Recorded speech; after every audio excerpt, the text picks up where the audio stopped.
प्रकार की रैली भी हुई। शायद इस बार संख्या सबसे ज्यादा है, मगर मेरी दृष्टि से संख्या के ज्यादा एक बात बड़ी महत्वपूर्ण है।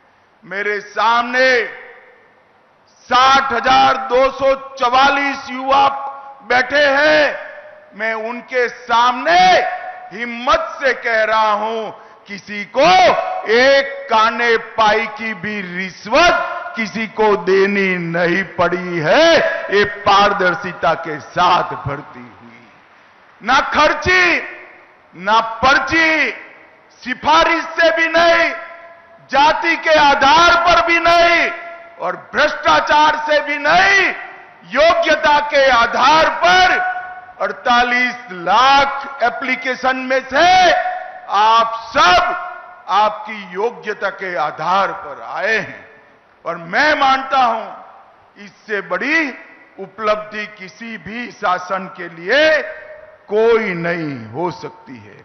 भाइयों बहनों, आप जब यहां से उत्तर प्रदेश पुलिस बल का हिस्सा बनने जा रहे हो, इसमें 12,000 से ज्यादा बच्चियां भी हैं और मुझे गर्व हो रहा है। बच्चियों को जब मैं यहां मिला, उनका हौसला, चेहरे पर आत्मविश्वास और चेहरे पर आनंद देखकर मन को बड़ा सुकून मिलता है कि हमने जो आरक्षण की व्यवस्था बच्चियों के लिए की, महिलाओं के लिए की, इसका 100% अनुकरण उत्तर प्रदेश में हुआ है। और मित्रों, आप ऐसे समय पर उत्तर प्रदेश पुलिस का हिस्सा बन रहे हो जब उत्तर प्रदेश नवनिर्माण की ओर आगे बढ़ रहा है। ये 17 से 25 की यात्रा और मोदी जी की 24 से 25 की यात्रा, ये भारत के अंदर परिवर्तन का काल है। और मोदी जी के शब्दों में मैं कहूं तो आप अमृत काल में यूपी पुलिस से जुड़ने जा रहे हैं। और मित्रों, हम मंच पर बैठे हैं, उसमें से बहुत कम लोग होंगे जो 2047 में देश को देखते होंगे, परंतु आप सभी तो होंगे। मैं आज आपको भरोसे से कहता हूं, 2047 में हमारा देश दुनिया में सर्वप्रथम नंबर पर होगा, सर्वप्रथम नंबर पर। और उसमें हमारे उत्तर प्रदेश का योगदान सबसे बड़ा होना चाहिए। सिर्फ आबादी बढ़ी है इतना नहीं, चाहे औद्योगिक क्षेत्र में योगदान हो, शिक्षा के क्षेत्र में योगदान हो, कानून और व्यवस्था की बात हो, इंफ्रास्ट्रक्चर बनाना हो, हर गांव तक, हर घर तक बिजली पहुंचानी हो, नल से जल पहुंचाना हो, हर क्षेत्र में मोदी जी के नेतृत्व में योगी जी ने सफलतापूर्वक योजनाओं को नीचे पहुंचाकर एक परिवर्तन का आगाज किया है। अब आप ये यूपी को विकसित के साथ साथ सुरक्षित बनाने का जिम्मा आप सभी का है। मित्रों, आज तक जाति के आधार पर भर्तियां होती थी और तकनीक की कोई ताकत नहीं थी। तकनीक से आप सभी को ताकत मिली है। ट्रांसपेरेंसी से, टेक्नोलॉजी के कारण ट्रांसपेरेंसी से आप सबकी नियुक्ति हुई है। अब कैमरे भी है, कंट्रोल रूम भी है, कमांड सेंटर भी है, पीसीआर वाहन भी है और 150 से ज्यादा ऑन व्हील एफएसएल के यूनिट भी लोगों को न्याय दिलाने के काम में लगे हैं। आप सभी ने इसी को आगे ले जाना है। सुरक्षा, सेवा और संवेदनशीलता, इस तीनों के मंत्र के साथ आप आगे बढ़ेंगे, इसका मुझे भरोसा है। भाइयों बहनों, भारतीय न्याय संहिता, भारतीय नागरिक सुरक्षा संहिता और भारतीय साक्ष्य अधिनियम, ये तीनों कानून मैं आज आपके सामने बोलकर जाता हूं। 5 साल के अंदर देश में ऐसी स्थिति आएगी कि कोई भी एफआईआर हुआ, वो एफआईआर का सुप्रीम कोर्ट तक न्याय नागरिक को 3 साल के अंदर मिल जाएगा। इस प्रकार की व्यवस्था बनने जा रही है और आप इसका हिस्सा बनने जा रहे हैं।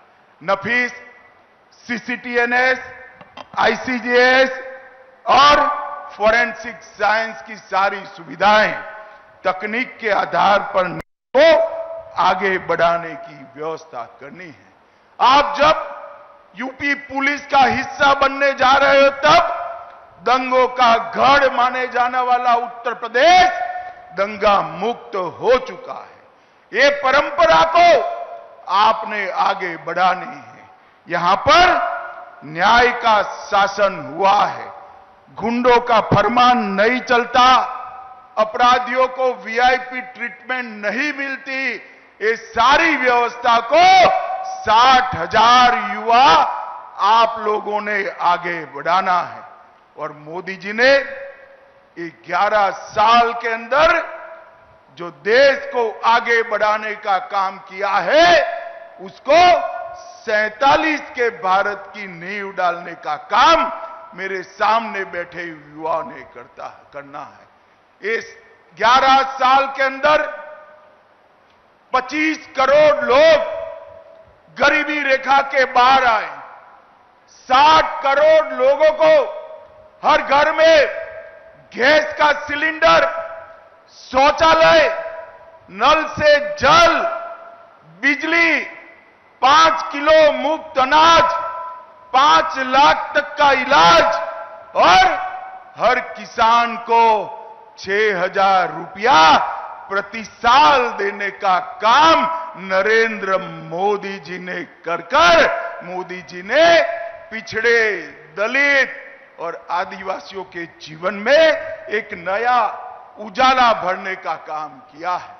और मित्रों, जब मोदी जी आए, हमारे देश का अर्थतंत्र दुनिया के अर्थतंत्र में 11वें तालिका पर था और आज 11 नंबर से आगे बढ़कर 4थे नंबर तक हम पहुंच चुके हैं। मित्रों, 4थे नंबर पर पहुंच चुके हैं और हम पर 200 साल राज करने वाले अंग्रेज आज अर्थतंत्र की तालिका में हमसे नीचे पहुंचे हैं।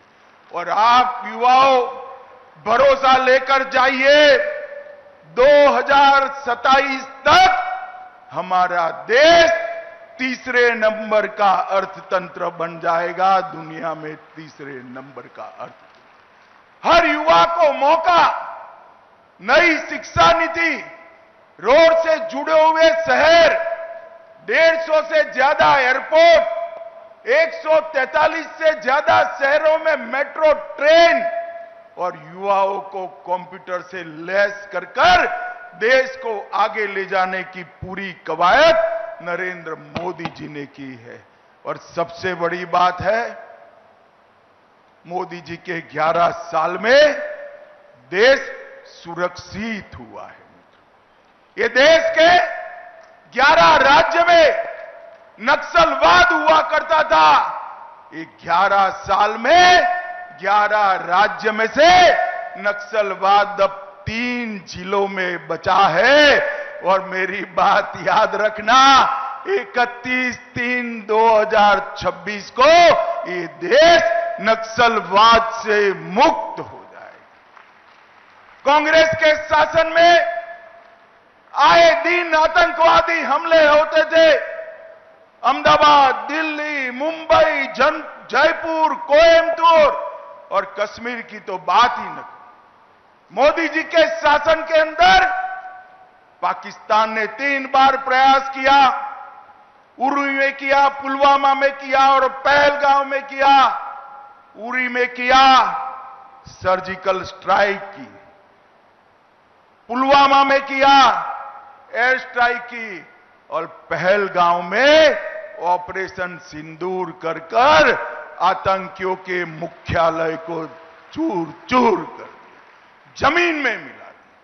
नरेंद्र मोदी जी ने पूरी दुनिया में एक संदेश भेजा है कि भारतीयों का खून जमीन पर बहाने के लिए नहीं, जो भी ये हिमाकत करेगा उसको दंड दिया जाएगा। और ऑपरेशन सिंदूर ने एक सख्त संदेश पूरी दुनिया में भेजने का काम किया है। और हमारी सेना के वीर जवानों की सटीक मारक क्षमता ने जहां बैठकर गरजते थे, इंटरव्यू देते थे, बयान देते थे, वही अड्डों को जमीन दोस्त कर कर उनके रोते हुए इंटरव्यू आ गए। भाइयों बहनों, इस सशक्त भारत का एक नया युग शुरू हो रहा है। अंतरिक्ष के क्षेत्र में कभी हम सोच नहीं सकते थे भारत चंद्रमा पर पहुंचेगा, मगर चंद्रमा पर ही ऐसी जगह पहुंचे जहां विश्व में कोई नहीं पहुंचा था। चंद्रमा के दक्षिण ध्रुव पर भारत का यान उतरा और मोदी जी ने इसका नाम शिव शक्ति पॉइंट रखकर हमारे देश का संदेश पूरी दुनिया में दिया, मातृशक्ति का सम्मान किया और कई सारे संस्कृति के पुनर्जीवन के काम नरेंद्र भाई ने। केदारनाथ धाम बना, बद्रीनाथ धाम बना, अयोध्या जी में राम लल्ला विराट मंदिर में विराजमान हो चुके हैं, काशी विश्वनाथ का कॉरिडोर बन चुका है, सोमनाथ का मंदिर सोने का बनने की शुरुआत हो चुकी है, ट्रिपल तलाक समाप्त हो गया है और देश में उत्तराखंड में कॉमन सिविल कोड वाला हमारा पहला राज्य बनाने का काम नरेंद्र मोदी जी के शासन में हुआ। और वक्फ बोर्ड के नाम पर जो अवैध भूमियां कब्जे होती थी, जो भ्रष्टाचार होता था, नया वक्फ कानून, वक्फ की कानी पाई भी कोई चोर न पाए, इतना सख्त कानून बनाने का काम नरेंद्र मोदी जी ने किया है। और उसी वक्त भाइयों बहनों, आप सभी लोग देश के सबसे बड़े पुलिस बल, जिसकी नफरी करीब करीब 4 लाख है, वो पुलिस बल के आज सदस्य बनने जा रहे हैं। पूरा जीवन आपके सामने। कई लोगों ने देश के लिए जीवन समर्पित किया है। मेरा आप सबसे अनुरोध कि उत्तर प्रदेश पुलिस का अभिन्न हिस्सा बनिए। उत्तर प्रदेश पुलिस मतलब आपका डर गुंडागर्दी करने वालों पर, माफियाओं पर सख्त से सख्त होना चाहिए। और तो अभी आप सुन रहे थे गृह मंत्री अमित शाह को।